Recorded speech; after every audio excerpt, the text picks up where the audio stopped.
శివుడు శ్మశానంలో ఎందుకు కూర్చుంటాడు?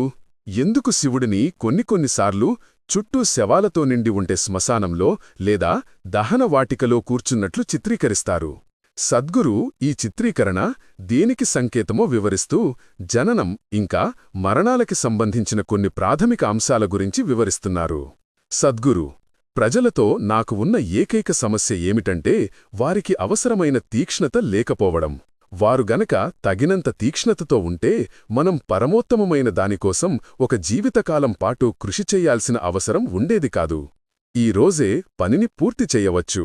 చాలామంది మనుషుల జీవితాలలో మరణించే క్షణం లేదా మరణం సంభవించే అవకాశం ఉన్న క్షణం అనేది అత్యంత తీక్ష్ణమైన అనుభవం. చాలామంది వారి జీవితం మొత్తంలో ఆ స్థాయి తీక్ష్ణతను అసలు తాకే ఉండరు. వారి ప్రేమలో, వారి నవ్వులో, వారి ఆనందంలో, వారి పారవస్యంలో, వారి కష్టాలలో ఎక్కడా కూడా వారు ఆ స్థాయి తీవ్రతను తాకరు. కేవలం మరణంలో మాత్రమే ఆ తీవ్రతను పొందుతారు. అందువల్ల శివుడు వెళ్లి దహనవాటికలో లేదా కాయాంత స్థానంలో కూర్చుని ఉన్నాడు. కాయం అంటే శరీరం, అంతా అంటే అంతం. కాయాంత అంటే శరీరం ముగిసే చోటు, జీవం ముగిసే చోటు కాదు. ఇది కాయాంత మాత్రమే, జీవాంత కాదు. మీరు ఈ గ్రహం మీద నుండి పోగు చేసుకున్నదంతా మీరు ఇక్కడే వదిలేయాలి.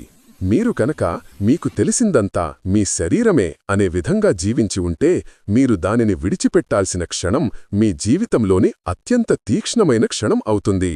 శరీరానికి మించి ఉన్నది ఏదైనా మీకు తెలిసి ఉంటే అప్పుడు దానికి పెద్ద ప్రాముఖ్యత ఉండదు. తను ఎవరో, తన యొక్క స్వభావం ఏమిటో గ్రహించిన వారికి కాయాంత అనేది అంత గొప్ప క్షణమేమీ కాదు.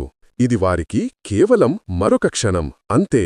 కాని తాము కేవలం భౌతిక శరీరంగా మాత్రమే జీవించిన వారికి మీరు అని మీకు తెలిసిన ఆయవత్తుతో విడిపోవాల్సిన సమయం వచ్చినప్పుడు ఇది చాలా తీక్ష్ణమైన క్షణం అవుతుంది.